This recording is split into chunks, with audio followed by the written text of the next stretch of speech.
So the topic of today's video is regarding as you imagine to become, so you shall become.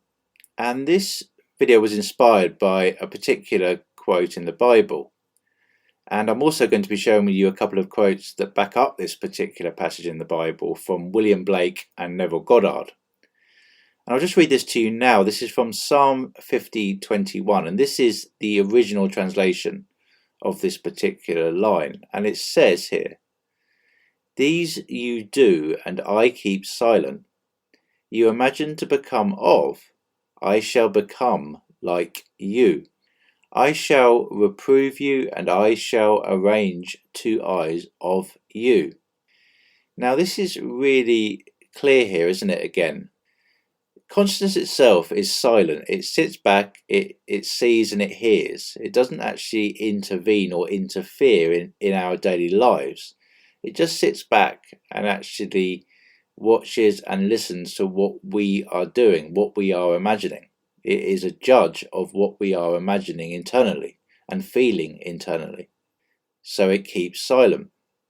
Then it says, "You imagine to become of, I shall become like you." Well, this is like the outer image itself. The image we are witnessing now is talking to us and saying to us directly, whatever you are imagining within yourself, whatever you are holding within yourself, I will become like that image that you are holding within yourself. So whatever image you are holding of yourself, I shall present you with that image as your external reality.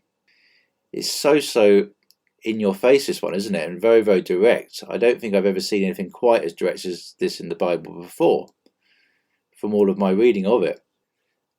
Then he goes on to say, "I shall reprove you, and I shall arrange two eyes of you." I shall reprove you. So of course, this is in effect telling us that I will prove to you that whatever you are imagining will be reflected back to you. And I shall arrange that to the eyes of you. I shall form whatever you are holding within, and I shall form it and present it to the eyes of you. So it will become your external, everyday living reality.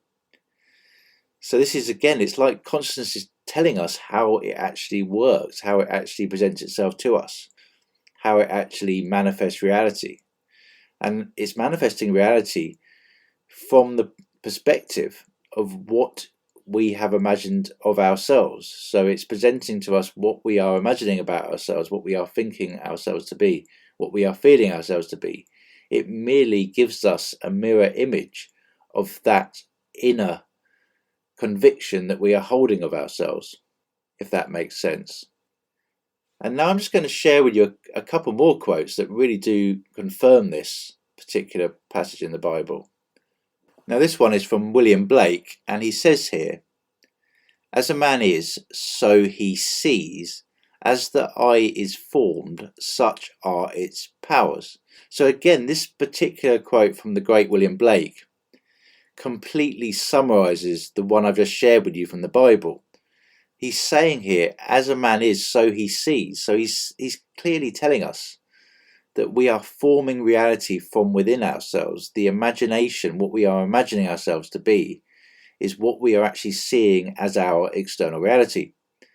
And this is, as the eye is formed, such are its powers. So the power is from what we are forming within ourselves. What we are forming in our imagination is our power. That is the power that we have.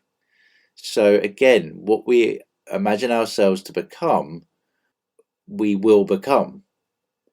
As you imagine, I shall become to you. This is very similar, isn't it? As a man is, so he sees.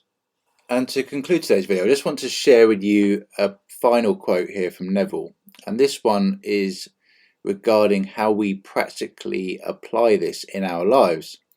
And he says here, "The ideal you seek and hope to attain will not manifest itself, will not be realized by you until you have imagined that you are already that ideal." So this is direct guidance on how we actually apply this in our lives. And this perfectly mirrors the previous two quotes in the respect that it shows us how we do this. This is why we do the SATs. This is why we do the visualizations. We visualize ourselves as already being that which we wish to become. And the external image, the external reality will reflect this back to us. The external reality will form itself in a mirror image of what we are imagining internally within ourselves. Anyway, I hope this was all very helpful to you today. Thanks very much for listening. Bye for now.